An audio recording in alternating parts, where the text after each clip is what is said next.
بسم الله الرحمن الرحيم الله ولي الذين آمنوا يخرجهم من الظلمات إلى النور والذين كفروا أولياؤهم الطاغوت يخرجونهم من النور إلى الظلمات أولئك أصحاب النار هم فيها خالدون۔ مقبروں کی جالیوں پر عرضیاں لٹکی ہوئی، یہ وہ منزل ہے جہاں ہے نیکیاں بھٹکی ہوئی، ان میں لکھا ہے، کیا لکھا ہے؟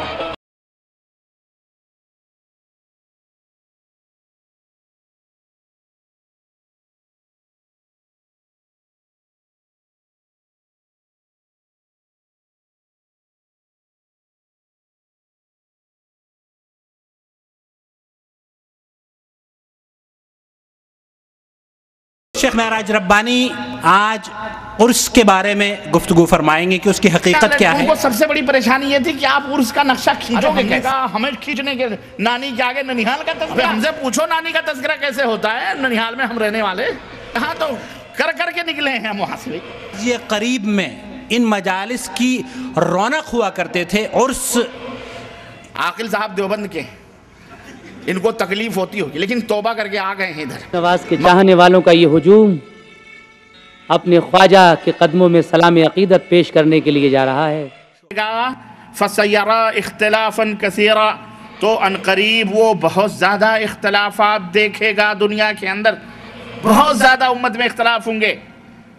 نتیجے سے یہ سمجھ میں آتا ہے وہ اختلاف مال دولت کا اختلاف نہیں، حکومت کا اختلاف۔ اللہ اکبر، اللہ کے حبیب صلی اللہ علیہ وسلم روایت کے اندر آتا ہے آپ کی آنکھیں سرخ ہو گئیں۔ کیوں؟ معاملہ معمول کا۔ میں نے بتایا آپ، غلطی جتنی مضبوط ہوتی ہے، غلطی جتنی مضبوط ہو یا غلطی خطا کرنے والا جیسا ہے، اسی انداز سے آپ کو اسلوب بھی اختیار کرنا چاہیے۔ پر علماء امت کا ایک بہت بڑا گروہ افراط و تفریط کا شکار ہے۔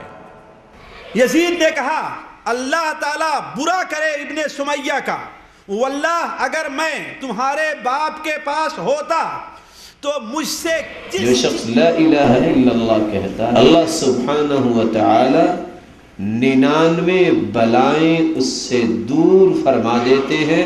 خاص طور پر مملکت ان کی شان میں گستاخی کرے، اس کو ہم برداشت نہیں کریں گے۔ فقہ کا یہ مسئلہ ہے کہ عورت کو پراپرٹی میں، وراثت میں، زمین میں، بلڈنگ میں کوئی حصہ نہیں ملتا، اس کو کوئی حق نہیں ہے مطالبہ کرنے کا۔ روح 3 نفسوں سے جڑا ہوا رہتا ہے۔ انسان جب سو جاتا ہے تو نفس کی 3 قسمیں ہو جاتی ہیں۔ شیخ عبدالواحد اعوان اہل جدہ کے لیے الحمدللہ کسی تعارف ان کے پاس رسول اللہ صلی اللہ علیہ وسلم کا کوئی فیصلہ آ گیا، رسول اللہ صلی اللہ علیہ وسلم کا کوئی ضابطہ آ گیا، رسول اللہ صلی اللہ علیہ وسلم کا کوئی قانون آ گیا، رسول اللہ صلی اللہ علیہ وسلم کی کوئی سنت آ گئی، رسول اللہ صلی اللہ علیہ وسلم کا طریقہ آ گیا، پھر وہ نبی صلی اللہ علیہ وسلم کے حکم کو نہ مانے، پھر نبی صلی اللہ علیہ وسلم کے قانون کو نہ مانے، پھر وہ نبی صلی اللہ علیہ وسلم کے فیصلہ کو نہ ماننے کے نتیجہ کیا ہوگا؟ اللہ کہتا ہے ان پر کوئی نہ کوئی فتنہ آ جائے۔ اس اللہ پر تم بھروسہ کرو، اس سے تم رشتہ پناہ قائم کرو جو زمین و آسمان و روزی دینے والا، جو موت اور زندگی کا مالک ہے، جس نے تمہاری آنکھ اور تمہارے کان بنا دیے۔ بھلا بتاؤ جس طریقے سے اس بچے نے آگے بڑھ کر اس گیپ کو ختم کیا ہے، اس کو پر کیا ہے، اگر ہم لوگ اپنی ذمہ داری سمجھتے ہوئے توحید کی شمع روشن نہیں ہوگی جب تک اس کو روشن نہیں کیا جائے گا۔ توحید کی طرف بلانے والوں کی ضرورت ہے، سنتوں کی اہمیت بتانے والوں کی ضرورت ہے، منہج سلف صالحین دکھانے والوں کی ضرورت ہے۔ اس طرح کے پروگرامز تیار کیے جا رہے ہیں جن سے صرف دھوکہ دینا، دھوکہ دے کر لوگوں کا انٹرٹینمنٹ کرنا، ان کو ہنسانا، لافٹر چیلنج کے نام سے، یا کوئی ہے مجھے ہنسائے، یا موور اینڈ شیکرز، اس طرح کے بلف ماسٹر، یہ ایسے من افقہ الناس مع الصبی۔ اللہ کے رسول صلی اللہ علیہ وسلم بچوں کے ساتھ بڑے ہی خوش مزاج تھے۔ آپ نے فرمایا من یشتری ھذا العبد بدرہم، اس عبد کو کون شخص ہے جو خریدے گا؟ اور مولانا انجم انصاری بھی جماعت کے ان شعراء میں ان کا شمار ہوتا ہے جنہوں نے قرآن و سنت کی نشر و اشاعت میں اشعار کہے۔ الہی سب تجھے رب کریم کہتے ہیں،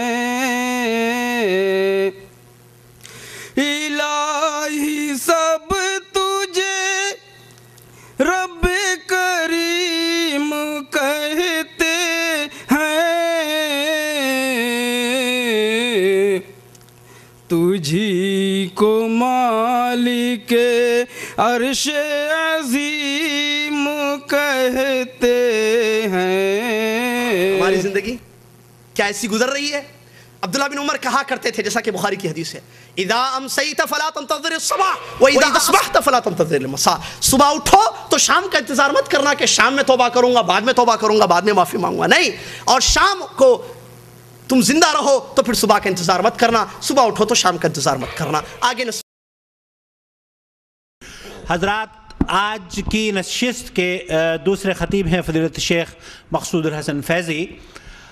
آپ تک اعلانات کے ذریعے یہ پیغام بھی پہنچ چکا ہوگا کہ آج کی نشست کا جو عنوان ہے وہ مذاق کی شرعی حیثیت یا مذاق کہ حدود و رقبہ اسلام نے کیا بنایا ہے، کیا تعلیمات اس سلسلے میں اسلام ہمیں دینا چاہتا ہے، یہ عنوان ہے۔ لیکن اس کی ضرورت کیوں پیش آئی یہ بھی میں عرض کرنا چاہتا ہوں۔ گزشتہ سالوں میں آپ حضرات نے دیکھا ہوگا کہ ٹی وی چینلز پر اس طرح کے پروگرامز تیار کیے جا رہے ہیں جن سے صرف دھوکہ دینا، دھوکہ دے کر لوگوں کا انٹرٹینمنٹ کرنا، ان کو ہنسانا، لافٹر چیلنج کے نام سے، یا کوئی ہے مجھے ہنسائے، یا موور اینڈ شیکرز، اس طرح کے بلف ماسٹر، یہ ایسے پروگرام ہیں جن کی بنیاد ہی یہ بتاتی ہے کہ جھوٹ پر مبنی چیزیں آپ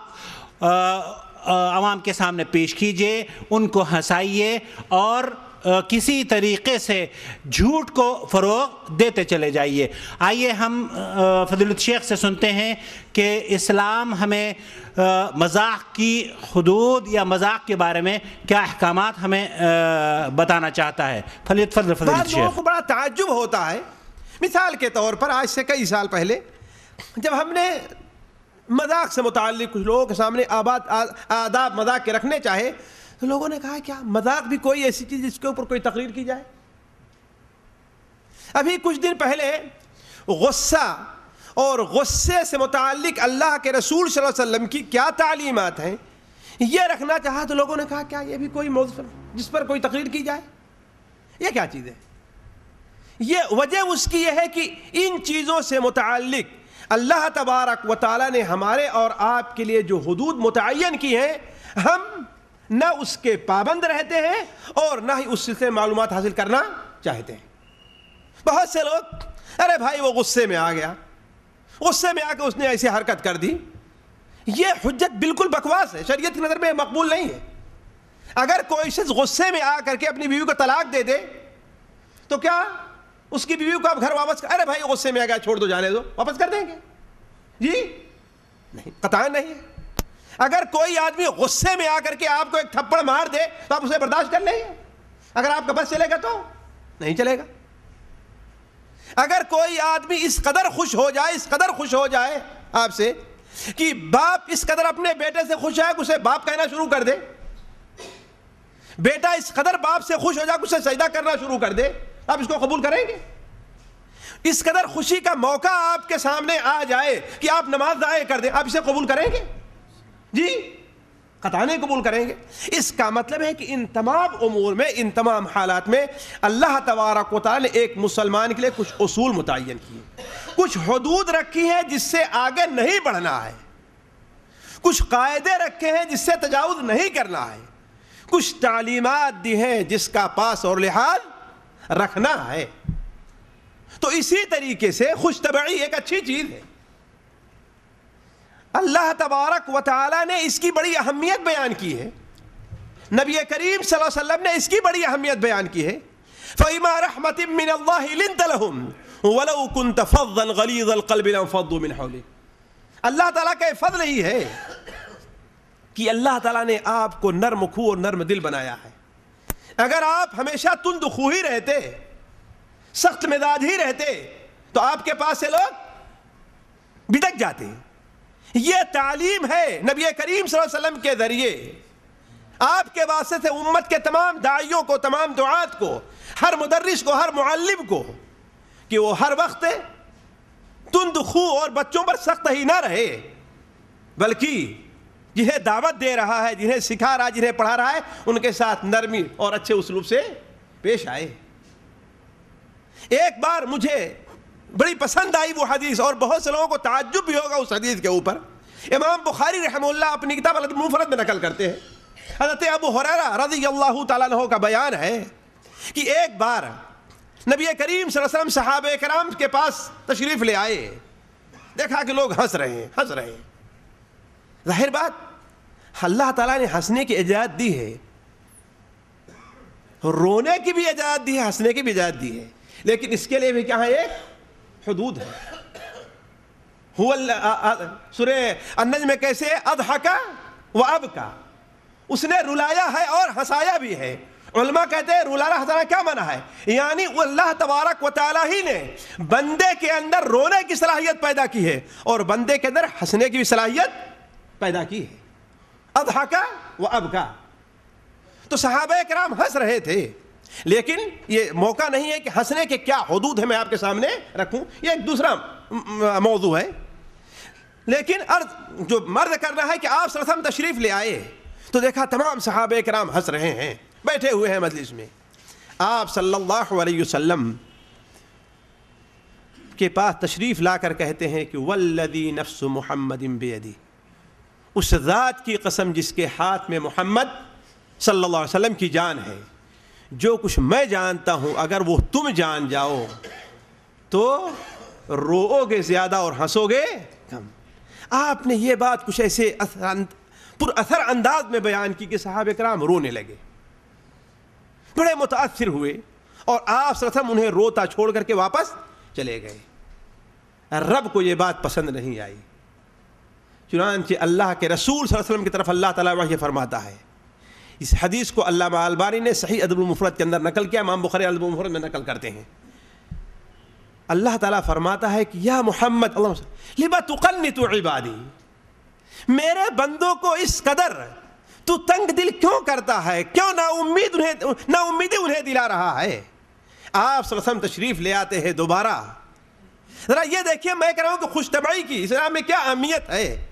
دوبارہ تشریف لے آتے ہیں اور کہتے ہیں ابشروا وسددوا وقاربوا, اے لوگو بشارت ہو, لیکن کیا ہے سددوا, سدید درست راستہ جو نبی صلی اللہ علیہ وسلم کا راستہ ہے, شریعت کا راستہ, اسلام کا راستہ ہے, اسے اختیار کرو. وقاربوا, اور میں جانتا ہوں کہ تم لوگ چاہے جتنی محنت کرو, جتنی کوشش کرو, مکمل طور پر اس راستے کے اوپر نہیں چل سکتے. ہے بات صحیح کہ نہیں صحیح؟ آپ نماز پڑھنے کھڑے ہوتے ہیں, ایک مثال دے رہا ہوں, نماز پڑھنے کھڑے ہوتے ہیں تو چاہیے کیا کہ جس طریقے سے آپ کا رخ کعبہ کی طرف ہے ایسے ہی مکمل آپ کی توجہ بھی کس کی طرف ہو جی. لیکن کتنے لوگ پورا کر لیتے ہیں اس کو جی, کتنے لوگ پورا کر لیتے ہیں؟ تو کیا مطلب ہے کہ نماز ہی پڑھنا چھوڑ دیں جی, نماز پڑھنا چھوڑ دیں؟ نہیں, کوشش کرو, قریب آؤ. اس حالت کو اگر مکمل ادا نہیں کر سکتے تو قاربو, اس حالت کے قریب تک آؤ جہاں تک تم سے ہو سکے. یہ صورتحال پیدا ہو گئی تو اب شروع تمہارے لیے بشارت ہے کہ اللہ تمہیں معاف کر دے گا. تو عرض کرنے کا مطلب خوش طبعی کی اسلام کے اندر بڑی اہمیت ہے. حتیٰ کہ حضرت انس بن مالک رضی اللہ تعالیٰ عنہ, جنہوں نے نبی کریم صلی اللہ علیہ وسلم کی 10 سال تک خدمت کی, وہ بیان فرماتے ہیں کہ ما رأیت اکثر تبسما من رسول اللہ صلی اللہ علیہ وسلم, نبی کریم صلی اللہ علیہ وسلم سے زیادہ مسکرانے والا ہم نے کسی اور کو نہیں دیکھا ہے. حضرت جریر بن عبداللہ البجلی اسلام قبول کیے, وہ بیان کرتے ہیں کہ اللہ کے رسول صلی اللہ علیہ وسلم جب بھی مجھے دیکھا ہے تو مسکرا دیے ہیں. یہ اس لیے نہیں کہ آپ مسکرانے کے محتاج تھے، اس لیے کہ بہت سے ایسے لوگ ہوتے ہیں کہ ان کے ساتھ سختی کام نہیں آتی، ان کے ساتھ نرمی. مسکرائیے، ہنسیے، تب آپ کے قریب آئیں گے اور آپ سے، اور آپ جس طریقے سے اللہ کے رسول صلی اللہ علیہ وسلم جو معاملات حضرت ابوبکر صدیق رضی اللہ تعالیٰ عنہ کے ساتھ کیا کرتے تھے، اگر ویسے دوسرے تمام صحابہ کرام کے ساتھ کرتے تو معاملہ نہ بن پاتا. آپ لوگ بار بار حدیثیں سنتے ہیں، ذرا توجہ دیں اس پر، کہ جس سے صحیح بخاری شریف میں ہے کہ ایک بار حضرت ابوبکر صدیق رضی اللہ تعالیٰ عنہ نبی کریم صلی اللہ علیہ وسلم کے پاس عید کے دن تشریف لے آئے تو کیا دیکھتے ہیں کہ آپ کے گھر میں چھوٹی چھوٹی جو بچیاں ہیں وہ گیت گا رہی ہیں نا. وہ غزوہ بدر میں جو مسلمان شہید ہوئے تھے ان کے بارے میں نظمیں پڑھ رہی ہیں. ہم گانا نہیں کہتے، اس لیے گانا اور چیز ہے کہ نہیں ہے، چلیے گیت گا رہی ہیں. حضرت ابوبکر صدیق رضی اللہ عنہ کیا فرمایا؟ امزمار شیطان فی بیت رسول اللہ صلی اللہ علیہ وسلم، کیا اللہ کے رسول صلی اللہ علیہ وسلم گھر میں شیطان کا باجا بج رہا ہے؟ یعنی اس سے علماء لیتے ہیں کہ اصل کیا ہے؟ گانا غیر مرغوب ہے. لیکن اللہ کے رسول صلی اللہ علیہ وسلم نے حضرت ابوبکر کی تردید نہیں کی ہے کہ ابوبکر نہیں، یہ شیطان کی آواز نہیں ہے، شیطان کی آواز. لیکن چھوٹے بچوں کے ساتھ، عورتوں کے ساتھ ایسا معاملے کی اجازت رکھی گئی ہے کہ نہیں ہے؟ آپ نے ان بچیوں کو اس بات کی اجازت دی کہ نہیں؟ حالانکہ لہو ہے، لعب ہے. تو عرض کرنے کا مقصد میں یہ کہہ رہا تھا کہ اگر اللہ کے رسول صلی اللہ علیہ وسلم ہر ایک کے ساتھ وہی معاملہ اختیار کرتے تو دین کی بہت سی باتیں بہت سے لوگ قبول کرنے سے انکار کر دیتے. لہذا آپ صلی اللہ علیہ وسلم نے ہر ایک کے ساتھ جو جس مزاج کا ہوتا ہے، جو جس طبیعت کا ہوتا تھا، آپ اس کے ساتھ ویسے ہی معاملہ کیا کرتے تھے. خیر، بات دوسری طرف جا رہی ہے. میں عرض یہ کر رہا تھا کہ خوش طبعی، خوش مزاجی، اس کی شریعت کے اندر ایک اہمیت ہے، اور اسی خوش مزاجی میں سے ایک بڑی اہم چیز کیا ہے؟ مذاق کرنا. دیکھیے میں پہلے بتا دوں، مذاق کرنا اور مذاق اڑانا دونوں دو چیزیں ہیں. مذاق کرنا اور مذاق اڑانا دونوں دو چیزیں ہیں. مذاق کرنا جو آج ہمارا آپ کا موضوع ہے، یہ چند حدود اور قیود کے ساتھ جائز ہے، لیکن مذاق اڑانا کبھی بھی جائز نہیں. مذاق اڑانا کیوں؟ مذاق اڑانے میں کیا ہوتا ہے؟ گویا اپنے مخالف کو ہم اپنے سے کچھ حقیر سمجھ رہے ہیں، اسے ہم ذلیل کرنا چاہتے ہیں، اسے ہم رسوا کرنا چاہتے ہیں، اور اس کے اجازت شریعت کے اندر قطعاً نہیں ہے. تو مذاق کرنا اور چیز ہے، لیکن مذاق اڑانا، ہمارے بہت سے بھائی مذاق اڑاتے ہیں اور کہتے ہیں کہ ہم مذاق کر رہے ہیں، وہ مذاق جائز نہیں.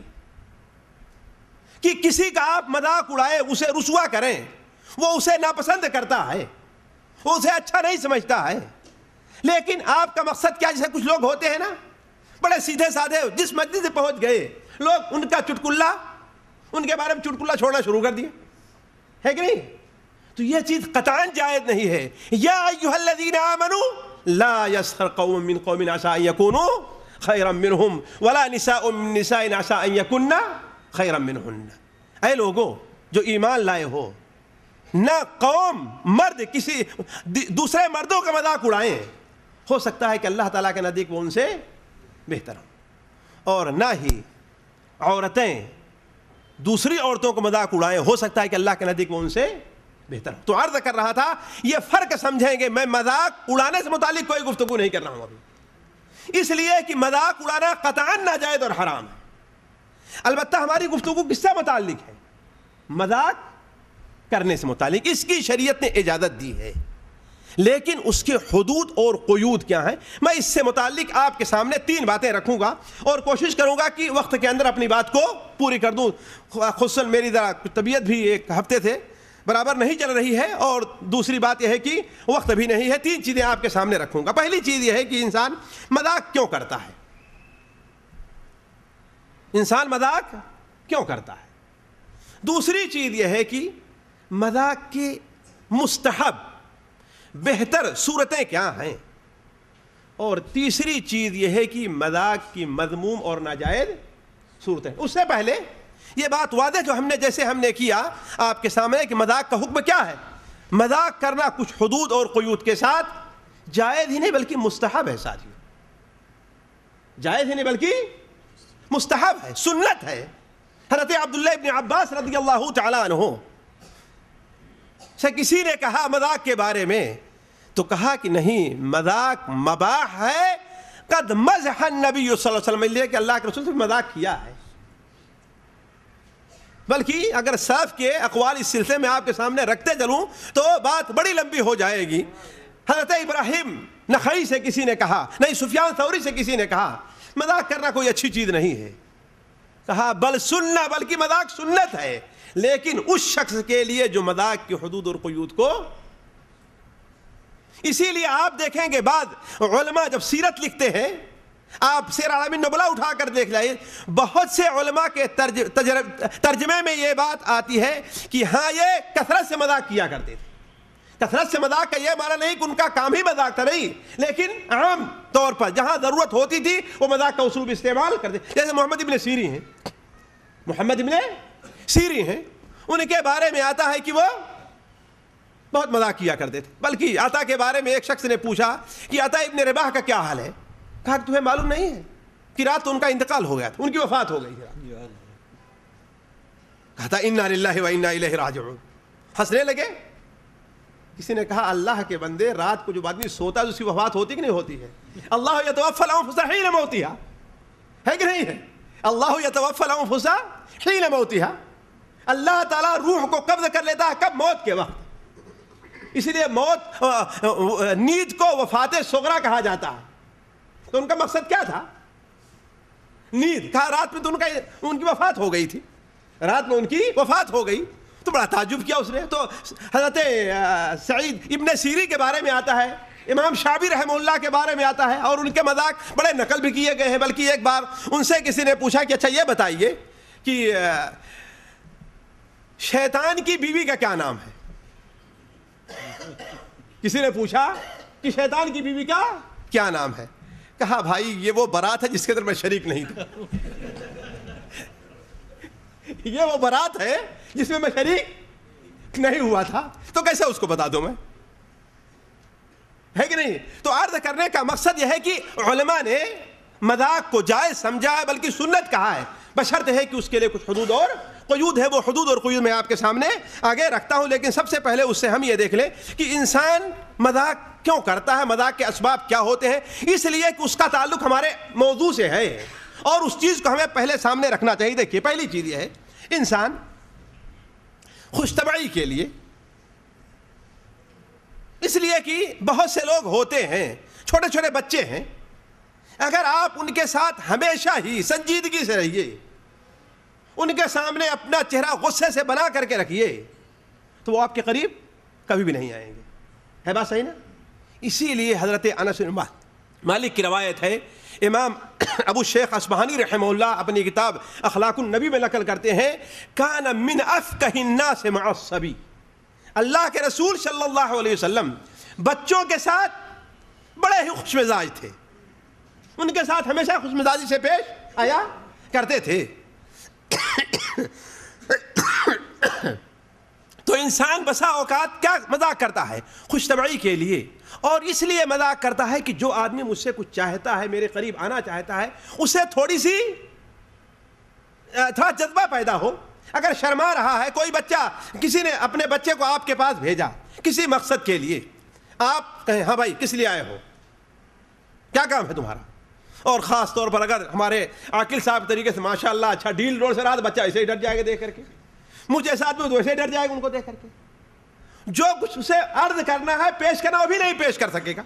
لیکن اگر کہے ماشاءاللہ بیٹے پیدل ہی چلے آ رہے ہو، کیسے آئے ہو؟ ارے یہ ٹوپی تمہیں کون سے لائے؟ کہیں چوری کر کے تو نہیں لائے ہو ٹوپی؟ یعنی اس قسم کا اگر انسان اس کے ساتھ خوش طبعی کرے تو بچہ کیا ہے؟ اپنی پوری بات، اپنی دل کی بات انسان کے سامنے کھول کر کے رکھ دے گا۔ اور یہ کام آپ کرتے ہیں، مثال کے طور پر کسی کا بچہ بڑا لاڈلا ہو، اور ہم نے اپنے بھائی قاری صاحب کے اندر یہ عادت دیکھی ہے کہ بازار کہیں گئے تو بچے کے لیے، آج تو جانتے ہیں ہر گاؤں میں بازار اور دکانیں ہو گئی ہیں، پہلے بڑی اہم چیز تھی وہ لیمن جوس اور دوسری چیزیں جو رہا کرتی، بڑی مشکل سے بچوں کو ملتی تھی، خاص طور پر دیہات کے بچے، ہے کہ نہیں؟ تو کہیں بازار گئے تو کوئی چیز لے کر کے. اب ہمارے بھتیجے ہیں وہ انتظار کرتے رہتے تھے کہ ہاں چاچا ہمارے گئے ہیں یا بھانجے ہیں ماموں گئے ہیں تو کچھ نہ کچھ ضرور لے کر کے آئیں گے. تو وہ کیا کرتے, شروع دیتے نہیں تھے بلکہ اسے چھپائے ہوئے, ہے کہ نہیں ہے. اب بچے انتظار کر رہے ہیں, بچے انتظار کر رہے ہیں. کوئی جو زیادہ اگر دلیر ہوتا تھا تو وہ ڈھونڈنا شروع کر دیتا تھا, اس جیب میں نہیں رکھے بلکہ دوسرے جیب میں چھپا کر کے رکھے ہوئے ہیں. یہ کیوں؟ حالانکہ اسے دینے ہی کے لیے لے آئے ہوئے ہیں, لیکن صرف اسی لیے تھوڑا بچوں کے اندر دلچسپی اور شوق پیدا ہو. اور اس کی دلیل حدیث اور قرآن میں موجود, حدیث میں موجود ہے. میں زیادہ تفصیل میں نہ جا کر صرف ایک حدیث آپ کے سامنے صحیح بخاری اور مسلم کے رکھتا ہوں کہ اللہ تبارک و تعالیٰ بھی اپنے بندوں کو دینے کے لیے یہ اسلوب اختیار کرتا ہے. اللہ تبارک و تعالیٰ, حضرت عبداللہ بن مسعود رضی اللہ عنہ کی وہ روایت جو بخاری اور مسلم میں ہے, ایک لمبی حدیث میں اس کا آخری حصہ بیان کرتا ہوں کہ حضرت عبداللہ بن مسعود بیان کرتے ہیں کہ مجھے معلوم ہے کہ سب سے آخری شخص جو جہنم سے نجات پائے گا اور جنت کے اندر داخل ہوگا. وہ کیسے؟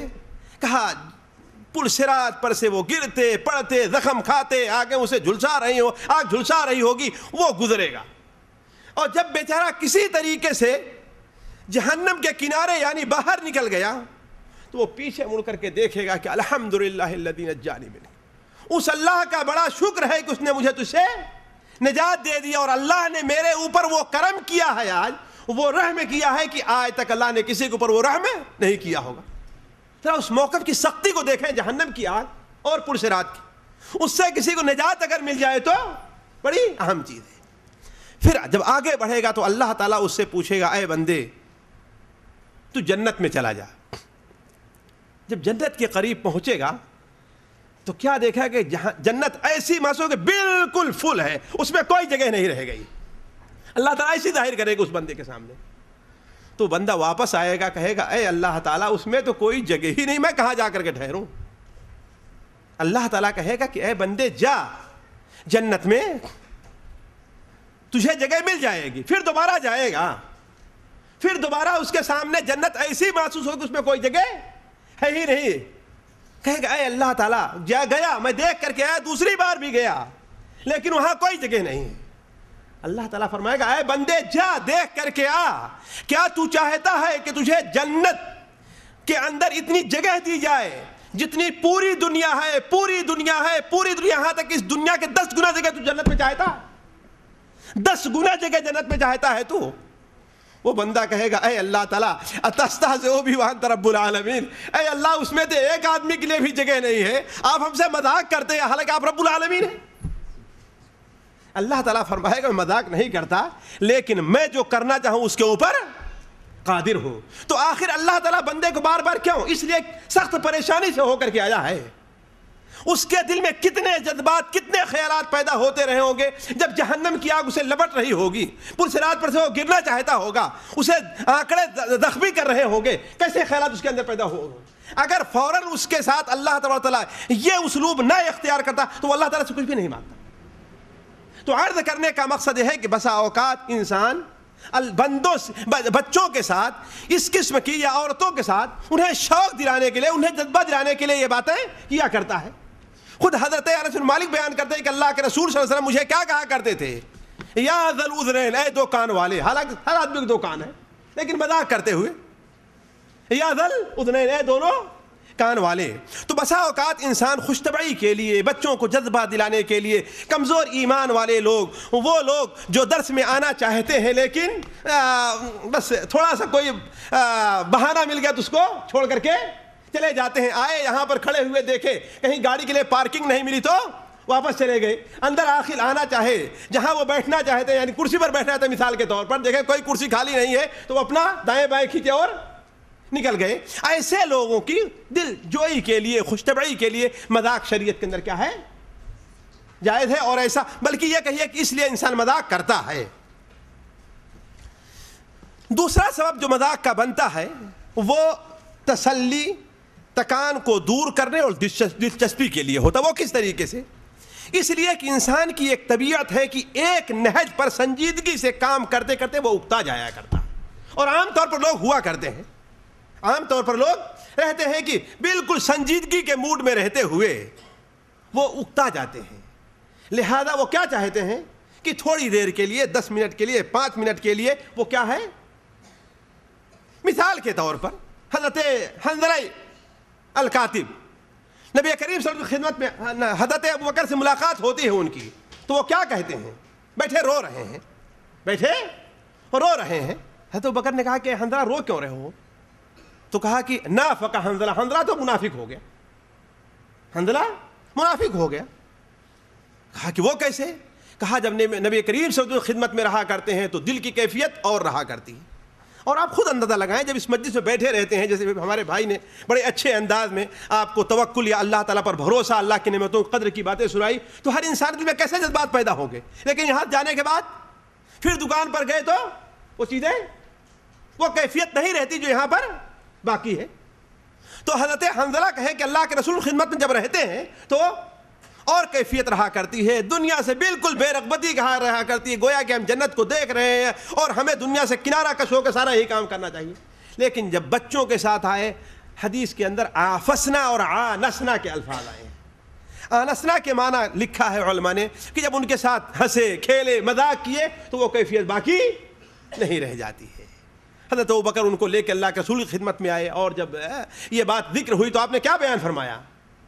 اے لوگوں, اگر تمہاری وہی کیفیت جو ہمارے پاس رہتی ہے, اگر وہی کیفیت باہر بھی رہ جائے تو فرشتے تم سے سڑکوں پر مصافحہ کریں, لیکن ساعۃ و ساعہ, کبھی ایسا اور کبھی ایسا, کبھی سنجیدگی اور کبھی دل لگی, کبھی ہنسی مذاق کی باتیں اور کبھی, ہے کہ نہیں؟ تو یہ چیزیں جو ہے اسلام کے اندر اسے اس لیے بھی انسان مذاق کیا کرتا ہے. اور خود اللہ کے رسول صلی اللہ علیہ وسلم صحابہ کرام کو اس کی یاد دیا کرتے تھے, جیسا کہ صحیح مسلم شریف میں, امام بخاری کے الادب المفرد میں ہے کہ حضرت جابر ابن سمرہ سے کسی نے بیان کیا, پوچھا کہ آپ نے اللہ کے رسول صلی اللہ علیہ وسلم کی صحبت اختیار کی ہے, آپ کی اور صحابہ کرام کیا کیفیت ہوا کرتی تھی؟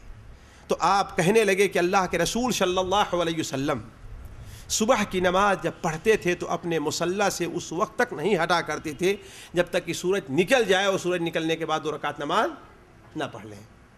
اور پھر اس کے بعد صحابہ کرام آپ کے پاس بیٹھتے تھے, زمانے جاہلیت میں جو باتیں ہوں اس کا ذکر کر کے ہنسا کرتے تھے, اور آپ صلی اللہ علیہ وسلم ان کی باتوں کو سن کر کے مسکرا دیا کرتے تھے, آپ نے منع نہیں کرتے تھے. وجہ کیا ہے؟ اس لیے کہ عمومی, جہاں تک ہم نے سمجھا ہے, عمومی طور پر صحابہ کرام رضوان اللہ علیہم اجمعین کیا ہیں؟ قیام اللیل کا اہتمام کیا کرتے تھے, رات بھر سنجیدگی کی حالت میں ہے, روتے رہے اللہ تعالیٰ سے. اب صبح ہوئی ہے تو تھوڑا سا ان کی دلچسپی اور دل لگی کوئی باتیں ہونی چاہیے, تو اس لیے بھی انسان مذاق کرتا ہے. اس لیے انسان مذاق کرتا ہے بطور اوقات لوگوں سے وحشت کو دور کرنے کے لیے. جیسے ابھی پہلے سبب میں ہم نے اشارہ کیا ہے, اللہ کے رسول صلی اللہ علیہ وسلم اس اسلوب کو اختیار بھی کرتے تھے. مثال کے طور پر امام ترمذی رحمہ اللہ اپنی کتاب الشمائل کے اندر نقل کرتے ہیں, امام ابو داؤد اپنی کتاب سنن میں نقل کرتے ہیں کہ ایک عورت اللہ کے رسول یا ایک شخص اللہ کے رسول خدمت میں حاضر ہوا اور کہا, اے اللہ کے رسول صلی اللہ علیہ وسلم, میں راستے میں جا رہا تھا, میری سواری کا جو اونٹ ہے وہ تھک گیا ہے, اب چلنے کے لائق نہیں ہے, آپ مجھے کوئی سواری دے دیجیے. آپ نے کہا ٹھیک ہے, میں تجھے اونٹ کا ایک بچہ دے دیتا ہوں. آپ لوگ بار بار سنے ہیں نا, اونٹ کا ایک بچہ دے دیتا ہوں. اس نے کہا, اے اللہ کے رسول, مجھے سواری کی ضرورت ہے, اونٹ کا بچہ لے کر میں کیا کروں گا؟